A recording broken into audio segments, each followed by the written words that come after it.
কোথায় যাচ্ছে, গন্তব্যস্থল কোথায়, কারোর কোনো একটি মানুষেরও কোনো নির্দিষ্ট গন্তব্য থাকবে না, দিক বিদিক জ্ঞান শূন্য হয়ে মানুষ ছুটবে।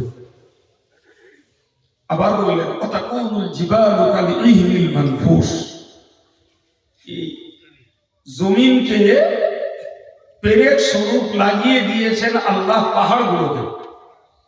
জমিন তো পানির উপরে, জমিন কোথায়? একদম, যে কারণে যেখানেই টিউবওয়েল বসাই সেখানেই পানি পাই না, না একদম। কোথাও মাটির স্তর পুরু, কোথাও মাটির স্তর পাতলা, কোথাও 20 ফুট পাইপ লাগে, কোথাও 200 ফুট লাগে। আমরা যারা বেশি পাইপ পুঁতি সেটা ভালো লেয়ারের পানি পাওয়ার জন্য, তা না তো 20 ফুট যাওয়া লাগে না বাবা, তার আগে পানি পাওয়া যায় না? যায় না? যায়। তাই কি প্রমাণ হয় সারা পৃথিবীর মাটির নিচে কি আছে? পৃথিবী পানির উপরে ছিল ভাসমান। এই ভাসমান পৃথিবীটাকে স্থির করার জন্য আল্লাহ বললেন ওয়াল জিবালা আওতাদা, আমি পাহাড়গুলোকে এই পৃথিবীর উপরে পেরেক স্বরূপ ছিটে দিয়েছি। আর তো যারা বলেন সুবহানাল্লাহ।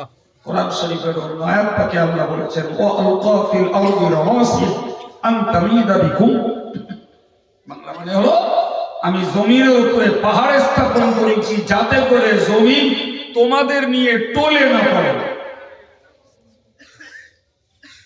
তোমাদের নিয়ে টলতো না, এই নৌকা পারলাম,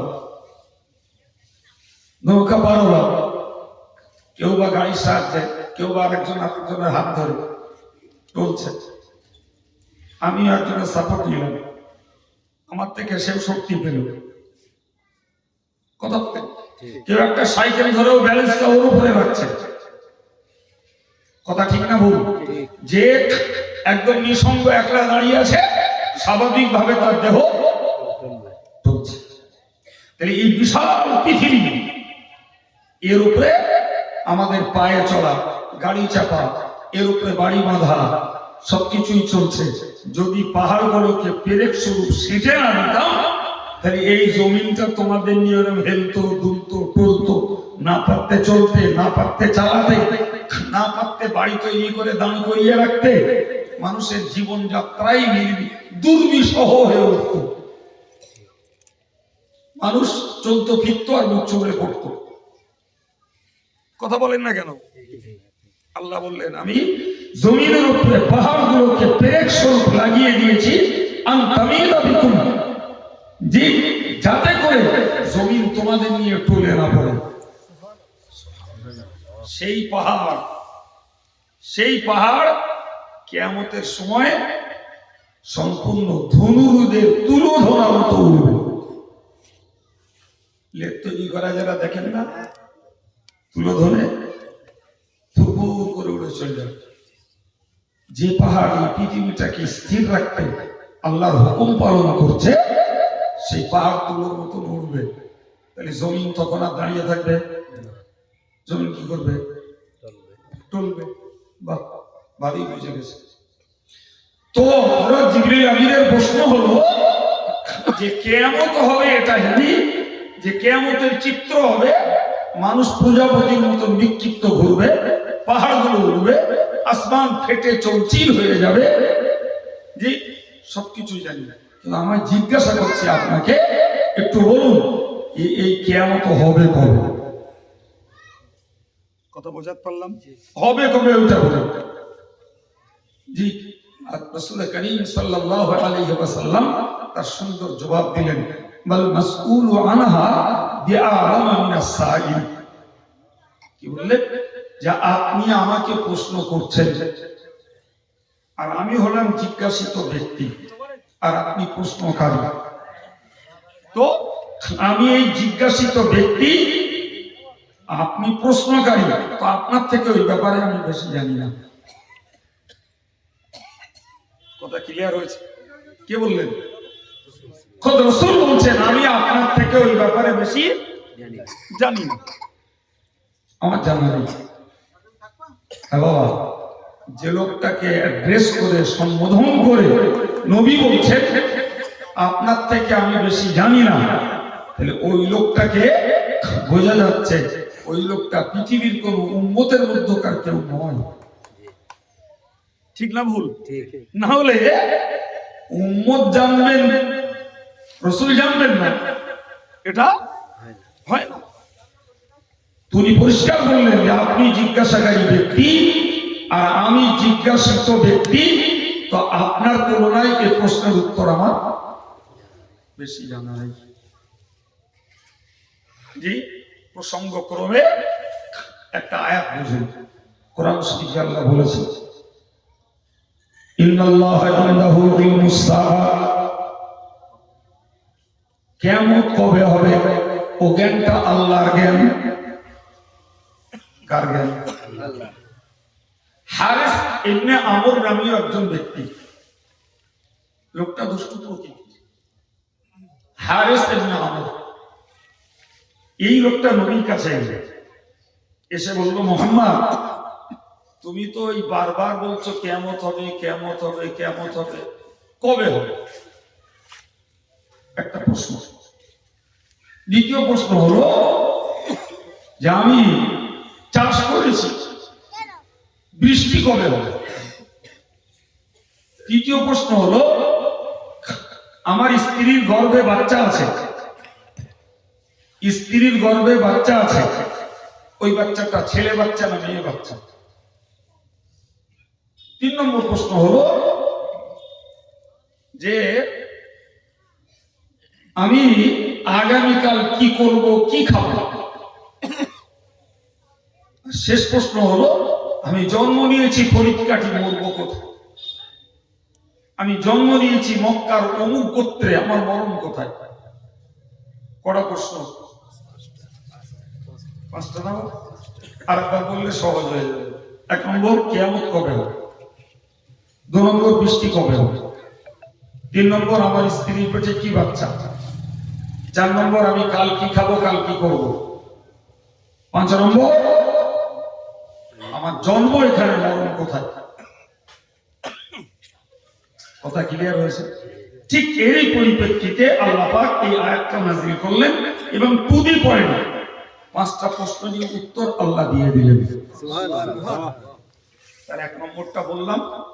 এক নম্বর হলো যে কিয়ামত কবে হবে এটি আল্লাহ ছাড়া কেউ জানে না, ওর দিনক্ষণ ও নির্ঘণ্ট আল্লাহর কাছে। নাম্বার টু, বৃষ্টি কবে পড়বে আসমান থেকে ওটি আল্লাহ ছাড়া কেউ জানেন না। এক ফোঁটা বৃষ্টি সারা পৃথিবীর সর্বশক্তি নিয়োগ করেও মানুষের পক্ষে আসমান থেকে নিক্ষেপ করা সম্ভব নয়। বৃষ্টি কবে হবে কে জানে? আল্লাহ। তিন নম্বর হলো তোমার স্ত্রীর পেটে কি বাচ্চা আছে ওটা আল্লাহ ছাড়া কেউ জানেন না। আপনি বলবেন হুজুর আজকের যুগে তো বিজ্ঞানের আবিষ্কারে ভ্রূণ নির্ণয় হচ্ছে। ভ্রূণ নির্ণয়, মার পেটে ছেলে আছে না মেয়ে আছে, বিজ্ঞানরা এত উন্নতি লাভ করেছে সেটা এক্সরে করে বলে দিচ্ছে। দিচ্ছে না দেন? দিন কত এই প্রক্রিয়া কাজে লাগিয়ে চরম অশান্তি তৈরি হয়েছে, যার জন্য ফাঁকার পর বন্ধ করে দিয়েছে। এখন আর বলব, এখন আর বলে দেয় না, টেস্ট করাই নিষেধ হয়ে গেছে। বুঝতে পারেননি? যার দরকার ছেলে সে রিপোর্ট করে দেখলো তার স্ত্রীর গর্ভে মেয়ে, বাস শুরু হয়ে গেল বউটার প্রতি অত্যাচার। বোঝায়নি কথা? যার দরকার ছেলে, মেয়ের তার স্ত্রীর গর্ভে ছেলে, রিপোর্টে ধরা পড়ে গেল, উঠেই শুরু হলো সংসারটার ভাঙনি। কথা বুঝে আসছে? এই সমস্ত কারণে ডাক্তারবাবুরা সরকারি ভাবে টেস্ট নিশ্চিত করা হয়েছে। এখন চুপি সারে ঘুপি ঘাড়ে গোপনে কেউ করে নেয় কিনা সেটা ভিন্ন জিনিস। এখন বক্তব্য হলো যে আল্লাহ যে বললেন আল্লাহ যে বললেন যে মায়ের পেটে কি বাচ্চা আছে ওটা আল্লাহ ছাড়া কেউ জানে না। কিন্তু বিজ্ঞানের উৎকর্ষের যুগে আমরা দেখছি ওটা তো মানুষই জানতে পারছে। এর জবাব কি, এর উত্তর কি? সম্মানিত ভাইরা আমার, মুরব্বীরা, প্রিয় ছেলেরা, মনে রাখুন, এর উত্তর হলো যে এই ডাক্তার বাবুরা যেটা টেস্ট করে বলছে ওটা 4 মাসের পর, 4 মাসের আগে আজও পর্যন্ত সারা পৃথিবীতে কোনো ডাক্তার জন্মায়নি যে ওই মূল ভ্রূণটাতে কি আছে ওইটা বলে দেবে। এরা যেটা টেস্ট করে রিপোর্ট দিচ্ছে ওটা 4 মাসের পর, 120 দিন পর। কিন্তু বলেন না 120 দিন পরে ছেলে হবে না মেয়ে হবে, এটা ডাক্তার বাবুরা চেক আপ করে বলতে পারে। ফর এক্সাম্পল, কিন্তু 120 দিনের আগেও বলতে পারে কে? এই জন্য আল্লাহর কোরআন বলেছে যে মায়ের গর্ভে কি বাচ্চা আছে ওটা আল্লাহ জানে। 4 নম্বরে বললেন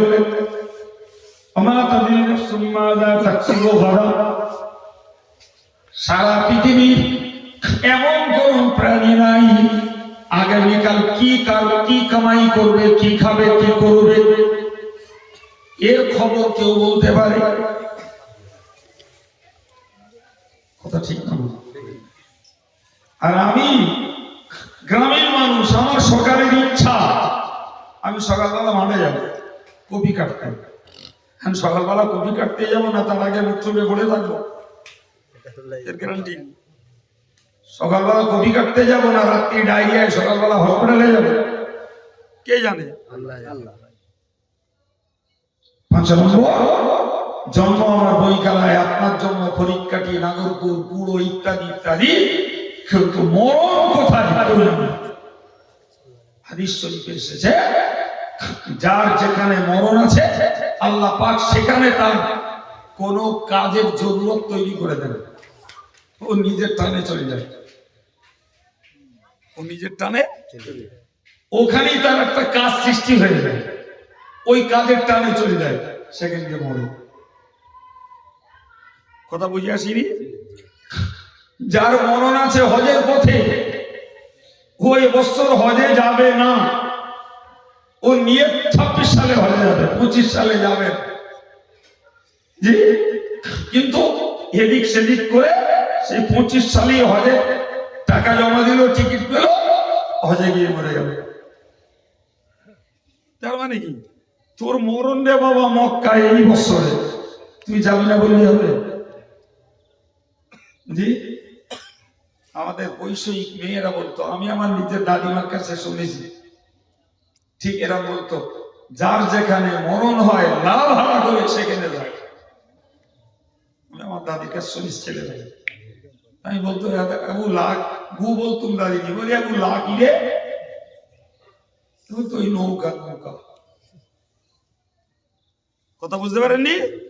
যার যেখানে মরণ আছে সে নৌকা ভাড়া করে সেখানে চলে যায়, তার পয়সা। জি, একটা বর্ণনায় রয়েছে, বর্ণনাটা যদিও সূত্রটা খুব মজবুত নয়, তবুও আমি আমার প্রসঙ্গক্রমে কথাটাকে বলছি। একটা বর্ণনায় রয়েছে হযরত নবী সুলাইমান আলাইহিস সালামের দরবারে একজন লোক ঘুরছিল, সে ওখানকার লোক। তো সুলাইমান আলাইহিস সালামের দরবারে সেই লোকটা নবী সুলাইমানের কাছে গিয়ে বলছে, বাদশা নামদার, আপনার এই মজলিসে একটা লোক ঘুরছে, তার দেখে আমার খুব ভয় লাগছে, তার দেখে ভয় লাগছে, তা আপনি একটু বাতাসকে বলুন না আমাকে একটু অমুক জায়গায় দিয়ে আসুন, আমি এখানে থাকবো, আমার খুব ভয় করছে। তারপর সুলাইমান আলাইহিস সালাম বাতাসকে হুকুম করলেন, বাতাস তাকে উড়িয়ে নিয়ে সেখানে দিয়ে এলো। খানিক বাদে আজরাইল আলাইহিস সালাম নবী সুলাইমানের সঙ্গে দেখা করলেন। বলে কি ব্যাপার? বলে ওই লোকটার মরণ লিখেছে আল্লাহ ওইখানে, তাকে দেখছি এখানকার। আমি একটু চোখ দেখালাম, ও আপনারে বললো, আপনি তারে বাতাসকে হুকুম করলেন, ওখানে পাঠিয়ে দিল, আমি তার রূহটা কবজা করে নিয়ে চলে এলাম। বোঝা যায়নি কথা? জি, তার মানে কি? যার যেখানে মরণ হয় সে যে কোনো ছলনায় আর যে কোনো ওসিলায় সেখানে পৌঁছে যায়। ফলে জন্ম আমি ফরিদকাঠি নিয়েছি বলে ফরিদ কাঠিতেই আমার মরণ হবে না বাবা, গ্যারান্টি নেই। আয়াত পাকের ভিতরে 5টা কথা হুবহু জবাব দিলেন। ওই হারিস ইবনে আমর নামীয় লোকটা প্রশ্নের উত্তর যে নবীকে বিপর্যস্ত করার জন্য প্রশ্ন করেছিল কিয়ামত কবে হবে, নবী বললেন আল্লাহ জানে। বৃষ্টি কবে হবে, আয়াত দিয়ে বুঝিয়ে দিলেন আল্লাহ জানে। আমার স্ত্রীর পেটে কি বাচ্চা আছে, নবী বললেন আল্লাহ জানে। আমি কাল কি কামাই করব, নবী বললেন আল্লাহ জানে। আমার মরণ কোথায় হবে, নবী বললেন আল্লাহ জানে। কথা বোঝা গেল? জি প্রিয় ভাইরা আমার, জিবরিল আমিনের প্রশ্ন ছিল রাসূলের কাছে কিয়ামত কবে, কিয়ামত কবে? সম্মানিত ভাইরা আমার, রাসূলুল্লাহ বললেন ওই ব্যাপারে আপনার থেকে আমি বেশি জানি না। কিন্তু এই আয়াত থেকে প্রমাণ হচ্ছে নবী কেমনে জানবেন, ওটা তো আল্লাহর ইলম। আল্লাহ নবীকে জানালে জানতেন, আল্লাহ নবীকে জানাননি, নবী জানেও না, নবী নিজেও একদম না। কোরআন শরীফে আল্লাহ বলেছেন ইন্নাস সাআতা আতিয়াতুন লা রাইবা ফিহা, নিশ্চিত পৃথিবী ধ্বংস হবে, নিশ্চিত কিয়ামত সংঘটিত হবে, মহাপ্রলয় আসবে পৃথিবীতে। আজকে নাসার বিজ্ঞানীরাও বলছে, আমেরিকার নাসার বিজ্ঞানীরাও বলছে যে দুনিয়া ধ্বংস হবে। এরা বলছে, এরা আবিষ্কার করে রেখেছে সাগরের নিচে আগুনের পাহাড় আছে। কি বুঝছেন? এরা হাজার হাজার মিটার প্লাস্টিক সাগরের নিচে দিয়ে রেখেছে। একটা স্তর পর্যন্ত যায়, পরে যত চলে যায় সব গলে যায়, যত চলে যায় তত গলে যায়। সুবহানাল্লাহ বলে, সুবহানাল্লাহ। আল্লাহ কোরআনে বলেছেন ওয়াল বাহরিল মাসনুর, আমি সাগরগুলোকে তৈরি করে রেখেছি, কিয়ামতে ইসরাফিলের সিংহা ফুৎকার দিয়ে ওই সাগরগুলোতে অগ্নি প্রজ্বলিত হবে। তোরা তা বুঝলি আজকে 25 শতাব্দীতে এসে, 2025 সালে এসে বুঝলি, কি 24 সালে বুঝলি, কি 23 সালে বুঝলি যে সাগরের নিচে কি আছে, আগুন আছে। আর আমার আল্লাহ আমার নবীকে দিয়ে কোরআন পাঠিয়ে 1400 বছর আগে বলে দিয়েছেন পানির নিচে আগুন রয়েছে। কি বুঝলেন? সম্মানিত ভাই আমার, আমি আপনাকে যেটা বোঝাচ্ছিলাম যে জিবরাইলের 4 নম্বরের প্রশ্ন ছিল কিয়ামত কবে হবে। আরেকবার মনে করিয়ে দিচ্ছি, 1 নম্বর প্রশ্ন ছিল ঈমান কাকে বলে, 2 নম্বর প্রশ্ন ছিল ইসলাম কাকে বলে, 3 নম্বর প্রশ্ন ছিল ইহসান কি জিনিস, 4 নম্বর প্রশ্ন হলো কিয়ামত কবে হবে। কথা বুঝে আসছে বাবুজি? 5ম নম্বর প্রশ্ন হলো আখবিরনি আন আমারাতিহা, আমাকে বলুন কিয়ামত কবে হবে, আপনি যখন জানেন না তো কিয়ামতের পূর্বের কিছু লক্ষণ বলুন। প্রশ্ন কেন করছেন? উপস্থিত সাহাবায়ে কেরামদেরকে শিখিয়ে দেওয়ার জন্য, আর সেই সাহাবাদের মাধ্যমে আপ টু কিয়ামত সেদিনের শিক্ষা চলতে থাকবে। সুবহানাল্লাহ। আলেমরা পড়ে শিখবে, শ্রোতারা শুনে শিখবে। তাই শিখছি তো নাকি? হ্যাঁ, আনা আমারাত আখবিরনি আনা আমারাতিহা, আপনি বলুন কিয়ামতের পূর্বের নিদর্শন কি, লক্ষণ কি। সম্মানিত ভাইরা আমার, এই হাদিসে যেটা বলা আছে আনতালিদাল আমাকা রুকবাতা, রাসূলুল্লাহ বললেন এমন একটা জমানা আসবে, এমন একটা জমানা আসবে যেদিন একজন দাসী তার মুরিদকে প্রসব করবে, দাসী তার মুরিদকে গর্ভে ধারণ করবে। নিজে দাস, নিজে কি গর্ভবতী মহিলাটা দাসী, তার পেটের বাচ্চা হবে সেই বাড়ির অধিকর্তা। কথা বুঝতে পারেননি? বাড়ির পরিচারিকা, তার সঙ্গে মালিক ব্যভিচার করল, তার গর্ভে যে সন্তান জন্মল সেই তো সন্তান কালের গতিতে হলো ওই বাড়ির মালিক, অথচ যার গর্ভে গর্ভে তার জন্ম, সেই সে বাড়ির দাসী। কিছু বুঝতে পারছেন কথা? এই জিনিস আজকে খুব সহজ ভাই।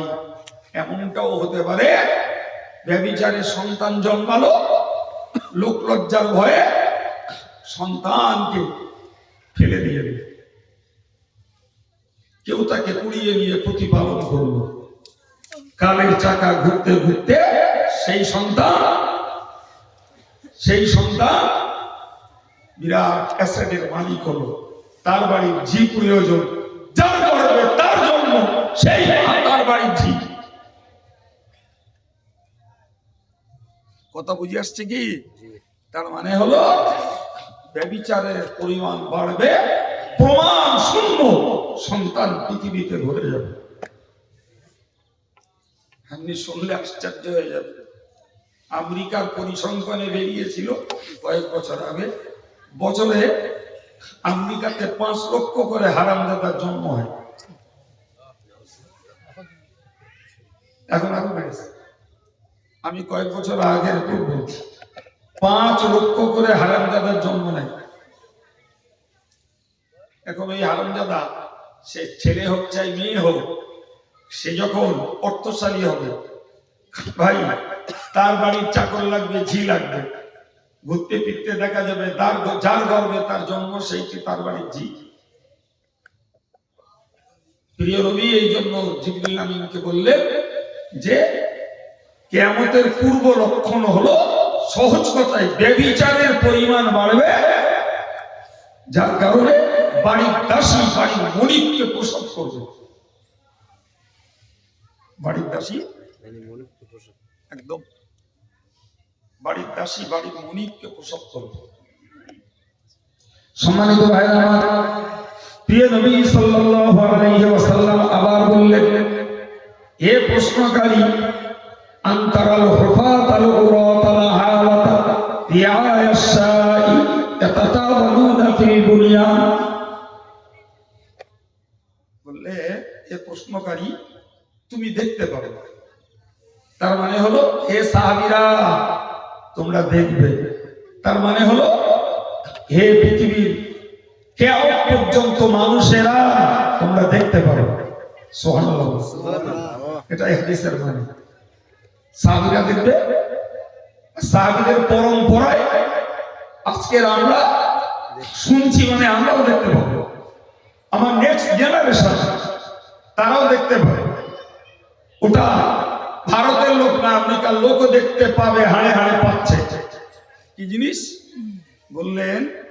এ আগন্তুক কিয়ামতের পূর্বের লক্ষণ হলো তুমি দেখতে পাবে খালি গা, খালি পা, জি, আর কি ছাগল চড়ানো রাখা, ভিখারি, দেউলিয়া, এদেরকে দেখবে। ইয়াতাতাওয়ালুনা ফিল বুনিয়ান, বড় বড় বিল্ডিং হাঁকড়িয়ে অহংকার করবে। একটু ভেবে বলবেন, একটা সময় যাদের গায়ে জামা যুক্ত না, আমি আমার নিজের চোখে দেখেছি, তারা গামছা গায়ে দিয়ে হাঁটে যেত, বাদুড়ে আসতো। জামা একটা রয়েছে, গায়ে দিলে ময়লা হয়ে যাবে, ছিঁড়ে যাবে তাড়াতাড়ি।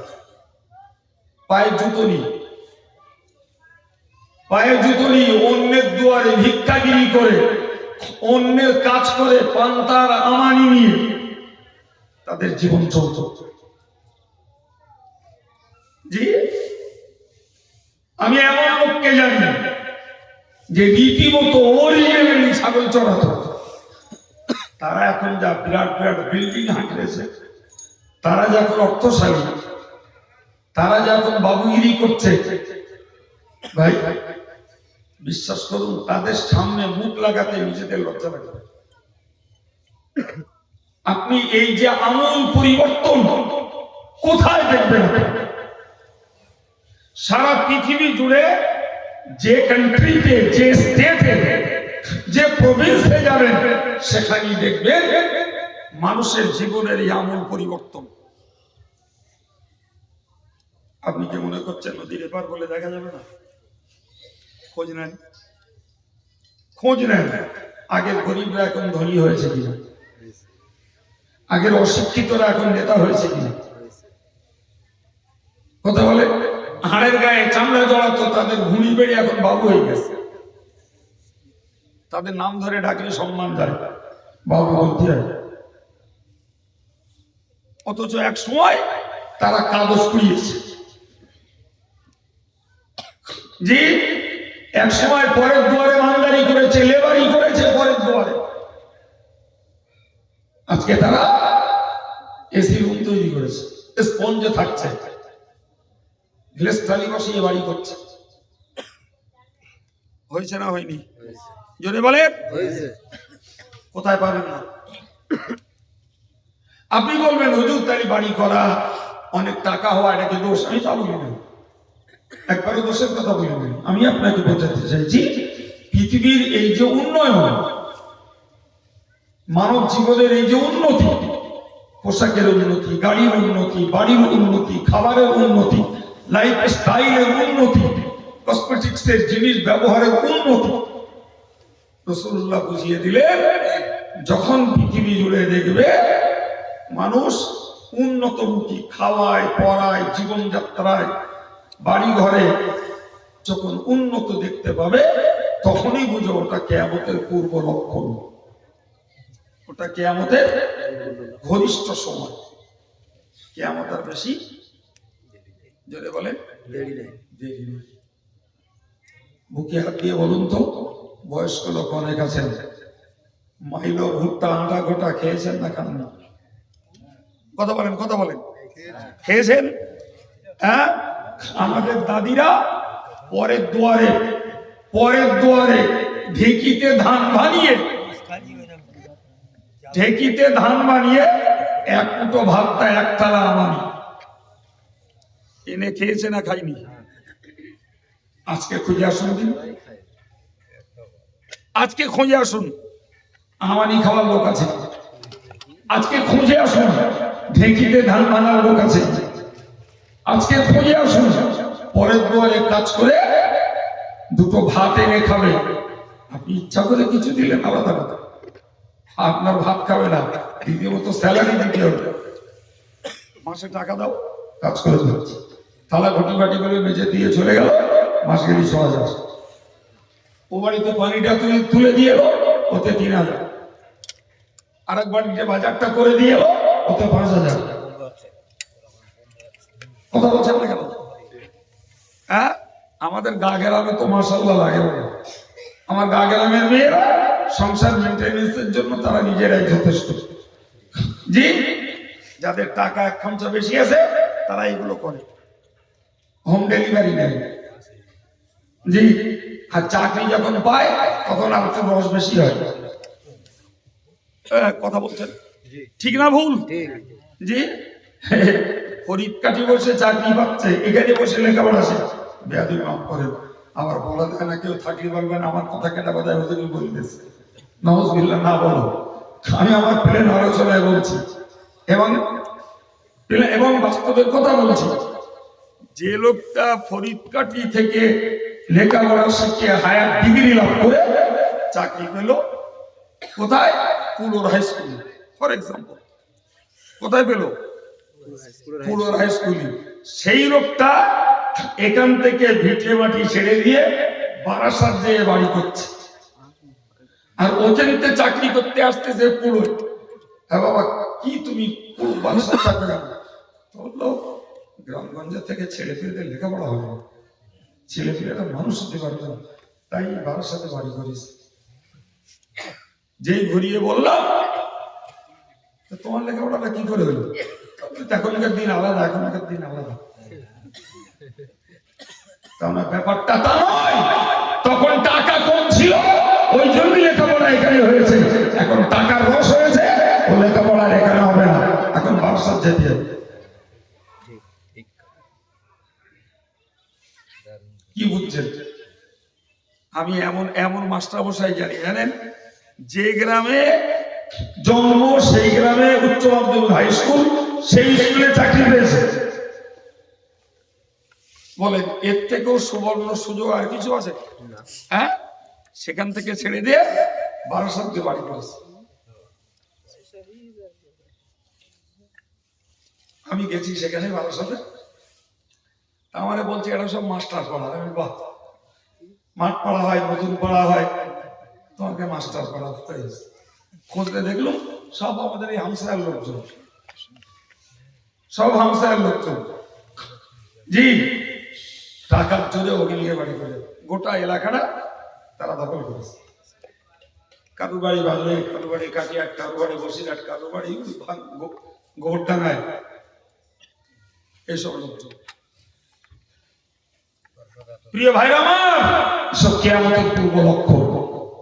আমি আবার বলছি, ওইগুলো দোষ বলছি না, কিন্তু উন্নতি হতে হতে হতে হতে এমন জায়গায় পৌঁছে গেছে আজকে যাদের গায়ে জামা জুটতো না, পায়ে জুতো জুটতো না, যারা দেউলিয়া হয়ে ঘুরতো, যারা ছাগল চড়াতো, পরের মজদুরি করতো, আজকে তারা বিশাল বিশাল গাড়ি বাড়ি বিল্ডিং বাড়াখানা তৈরি করে অহংকারে পায়ের উপরে পা তুলে দিয়ে জীবন কাটাচ্ছে। কথা বলেন ঠিক না ভুল? জি, ওই উন্নতিটা দোষ বলছি না, তবে উন্নতিটাই হলো দুনিয়া ধ্বংসের পূর্ব লক্ষণ। আল্লাহ পাক নবী বলেছেন বাদিরু বিল আমালি ফিতানা, হুজুর বলেছেন ও সাহাবীরা তোমরা ফিতনার জামানাতে দ্রুত দ্রুত নেকির কাজগুলো করো। ফিতনার জামানা, এটা কিয়ামতের পূর্ব লক্ষণ। ফিতনার ছড়াছড়ি ভাই, ফিতনার ছড়াছড়ি, রাজনৈতিক ফিতনা, ধর্মনৈতিক ফিতনা, ব্যবসা ভিত্তিক ফিতনা, জি, শিক্ষামূলক ফিতনা, সারা দেশ জুড়ে চলছে। যেদিকে যাবে সমস্যা সমস্যা সমস্যা সমাধানের জন্য এক এক রকমের কল্পনা নেওয়া হয়। যত সমস্যা সমাধানের কল্পনা করে তত সমস্যা বাড়ে। এই হ্যাঁ না বলে? জি, সারা দেশ জুড়ে চলছে রাজনৈতিক, অর্থনৈতিক, ব্যবসা ভিত্তিক, সমাজ ভিত্তিক ফিতনা ছড়াছড়ি। দুনিয়ার অন্য কেউ এ জ্ঞান দেবে না, কিন্তু ইমানদার মুসলমান ভাইদের, মায়েদের, মেয়েদের, প্রিয় যুবকদের এ জ্ঞান নিতে হবে যে ফিতনার জামানাতে যত দ্রুত পারা যায় নেকির কাজগুলো করে ফেলতে হবে। নেকির কাজের জন্য ডিটেইন করা যাবে না, ওয়েট করা যাবে না। নেকির কাজের জন্য প্রতিশ্রুতি দেওয়া যাবে না। নামাজ পড়বার ইচ্ছা, পড়া শুরু করো। দান করতে ইচ্ছা হচ্ছে, কাছে টাকা আছে, দান করে দেবে। রোজা রাখবে বলছো, আর টলিও না, সামনে রমজান আসছে, রোজা রাখা শুরু করে দেবে। দাড়ি রাখবে বলছো, আজকে মন হয়েছে, দেরি করো, দাড়িটা ছেড়ে যাও। মনে হচ্ছে 5টা গরিব মানুষকে একগাল খাওয়াবো, মোটি দেরি করো না, আল্লাহ সামর্থ্য দিয়েছে, খাইয়ে ফেলো। জি, রাসূলুল্লাহর বক্তব্য হলো যে তোমরা নেকির কাজগুলো জলদি করো, শুরু করে ব্যস্ত হও। নামাজের নিয়ত বেঁধে টপটপ মেরো, ওটা বড় দোষ। কিন্তু নামাজ স্টার্ট করতে দেরি করো, শুরুটা তাড়াতাড়ি করো, শুরু করে তাড়াতাড়ি করো। বাংলা বোঝাতে পারলাম? শুরুটা তাড়াতাড়ি করো। ফিতনার জন্য আজকে মন চাইছে কিছু নেকির কাজ করতে, আজকে মন চাইছে একটু জিকির করতে, আজকে মন চাইছে একটু তাসবিহ পড়তে, আজকে মন চাইছে একটু তওবা ইস্তেগফার করতে, আজকে মন চাইছে দুটো দান ধান করতে। দেরি করো না বাবা, মন চাইছে শুরু করে ফেলো। কারণ তুমি যখনই দেরি করবে তোমার মনের পরিবর্তন ঘটতে পারে। পারে না? পারে না বাবা? একদম মনের পরিবর্তন ঘটতে পারে, পরিবেশের পরিবর্তন ঘটতে পারে। যে সময়ের ব্যবধানে অনেক কিছুই ওদল বদল হয়ে যেতে পারে। অতএব তোমরা ফিতনার যুগ কিয়ামতের কাছাকাছি যুগ, ওই যুগে যে যত বেশি পারো দ্রুত নেকির কাজটা করে ফেলো, একদম দেরি করো। মনে মনে করছো তওবা করবে না, বাবা দেরি করবে। তওবা করার জন্য পীর সাহেব, পীরজাদা, মৌলানা, মুফতি, হাফেজ সাহেব, হাজি সাহেব, ইমাম সাহেব কারণ লাগবে না। তওবা নিজের কাছে, তওবা নিজের কাছে। আমি নামাজ পড়তাম না, তওবা করছি, আল্লাহ নামাজ না পড়ে অন্যায় করেছি, কাল থেকে নামাজ পড়বো। আল্লাহ আমি গান শুনতাম, নিয়ত করেছি আল্লাহ গান আর আমি শুনবো না, ক্ষমা করে দেবো, আগামীতে আর শুনবো না। সুদ খেয়ে ফেলেছ, জি আল্লাহকে বলো সুদ আর আমি খাবো, যা খেয়েছি আল্লাহ তুমি আমায় মাফ করে দাও, বাস এর নাম তওবা। তো এর জন্য পীর, পীরজাদা, মৌলানা, মুফতি, হাফেজ সাহেব, ইমাম সাহেব কারো লাগে না। এই লাগে কি? আমি আমার নিজের মাইন্ডটাকে চেঞ্জ করে নেব, আমার নিজের মনটাকে পরিবর্তন ঘটিয়ে নেব, মন্দ থেকে ভালোর দিকে চলে আসবো, বাস অন্য তওবা।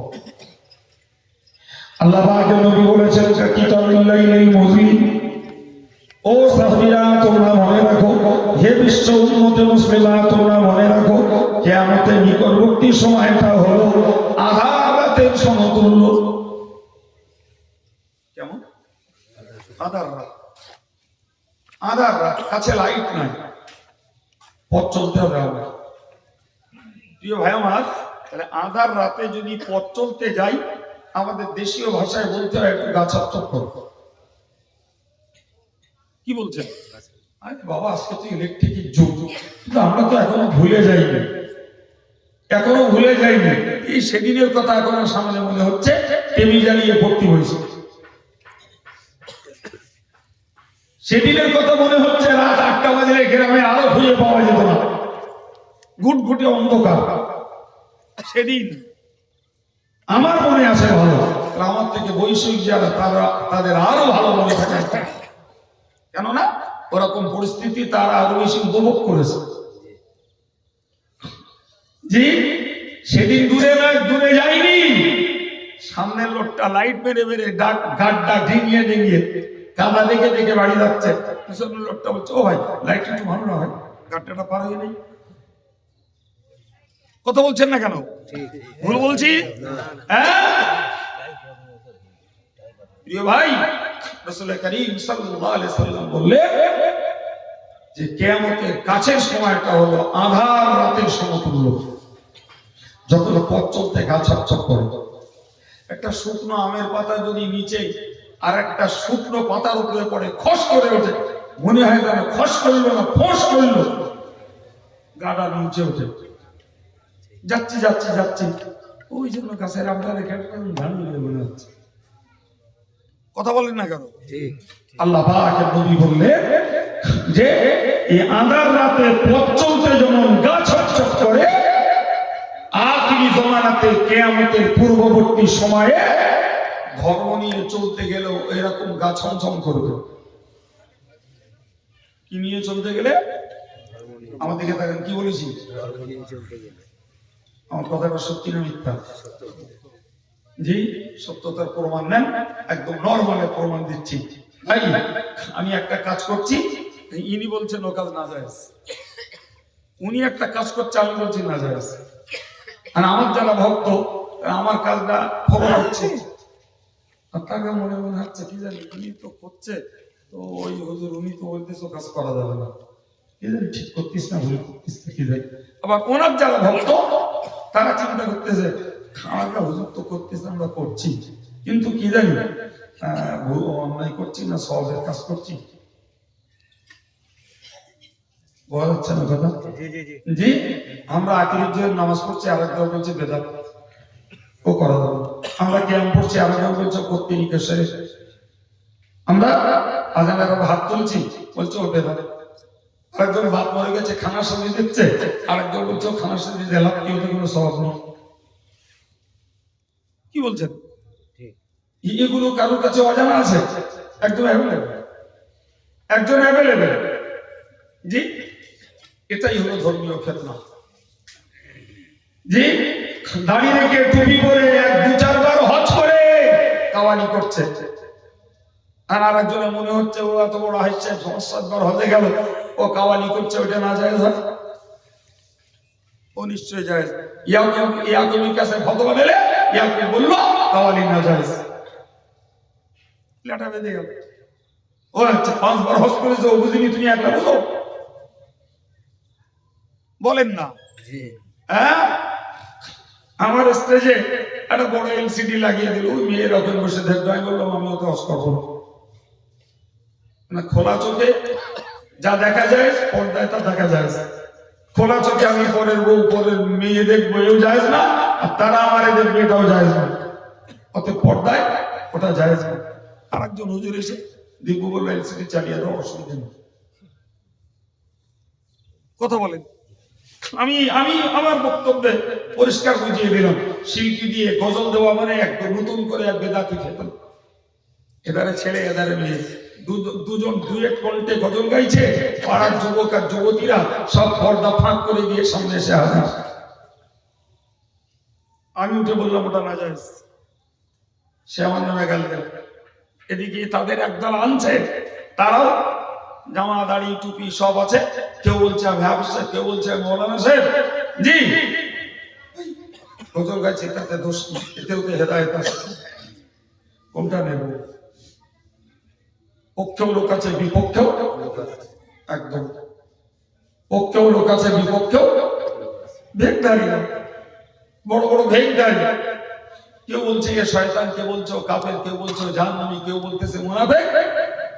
জি কেউ বলছে জন্মের ঠিক নেই, কেউ বলছে ঘুটে ঘুটে দেবে বেটা বলছে। আবার আর একদলটা সাপোর্ট দিচ্ছে না, দিচ্ছে না? হ্যাঁ, ওতে সাপোর্ট দিচ্ছে। প্রিয় ভাই আমার, আবার যথারীতি আর একদল লোক জানছে, যারা কাফের, বেঈমান, বেদিন, জাহান্নামী, ঘুটে ঘুটে দেবে বেটা বলা হচ্ছে, সে যোগ্য হাফেজ, আলেম, মাওলানা, মুফতি, সে একজন আদর্শ শিক্ষক, সে একজন হাদিসের ভাষ্যকার, তো তার বিশ্বাসে সে মেনে চলছে। আর একজন গালকে তখন তুলে দিচ্ছে। এই যা বললাম সব এই যুগের খবর না পূর্ব যুগের? সব এই যুগের। জি রাসূলুল্লাহ বললেন ফিতনার জমানাটা আধার রাতের মতো। আধার রাতে বিনা লাইটে পথ চলতে গেলে যেমন গা ছমছম করে, যদি সেখানটায় ভয় হয়, তাহলে কিয়ামতের পূর্বে ধর্ম নিয়ে চলতে গেলেও মানুষের ভয় কাটবে না, সন্দেহ কাটবে না। কি জানি সবের কাজ করছি না পাপের কাজ করছি, কি জানি কাফের হচ্ছি না ইমানদার থাকছি, বোঝা খুব মুশকিল। হুজুর বললেন ওই জামানার হাল হতো এমন, ইসবিহুর রাজুলু মুমিন, একটা লোক সকালবেলা ঘুম থেকে উঠে ইমানি হালাতে, কি হালাতে উঠে? ইমানি হালাতে, লোকটা ইমানদার। জি ওই কাফের, সারাদিন ঘুরতে না ফিরতে সন্ধ্যাবেলা লোকটা হয়ে যায় বেঈমান। এটা সেই যুগ। ওই মুমিন সকালবেলা, এই সন্ধ্যাবেলা একটা লোক ইমানদার। ওই কাফের, সকালবেলা লোকটা হয় কাফের। এই আশঙ্কা, এই চিত্র তুলে ধরেছেন ১৫০০ বছর আগে রাসূলুল্লাহ। বিশ্বাস করুন, রাসূলুল্লাহ কথিত ১৫০০ বছর আগের বক্তব্য আজকের অক্ষরে অক্ষরে প্রতিফলিত হয়েছে।